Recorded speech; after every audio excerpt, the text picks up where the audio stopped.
എൻ്റെ ഹൃദയം ഉല്ലസിക്കുന്നു. 28-ാം സങ്കീർത്തനം 7-ാം വാക്യമാണ് നാം ചിന്തിക്കുന്നത്. ഈ വാക്യത്തിൽ ആശ്രയിക്കുന്ന ഒരു ഹൃദയത്തെക്കുറിച്ചും ഉല്ലസിക്കുന്ന ഒരു ഹൃദയത്തെക്കുറിച്ചും പറയുന്നു. എൻ്റെ ഹൃദയം അവങ്കൽ ആശ്രയിച്ചു, എനിക്ക് സഹായം ലഭിച്ചു. എൻ്റെ ഹൃദയത്തിൽ ദുഷ്ടതയെ ആശ്രയിക്കാമായിരുന്നു.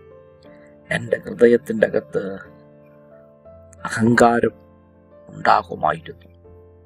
എന്നാൽ അതൊന്നും വരാതെ എൻ്റെ ഹൃദയം അവങ്കൽ ആശ്രയിച്ചതുകൊണ്ട് എനിക്ക് സഹായം മാത്രമല്ല, എൻ്റെ ഹൃദയം ഉല്ലസിക്കുന്നു.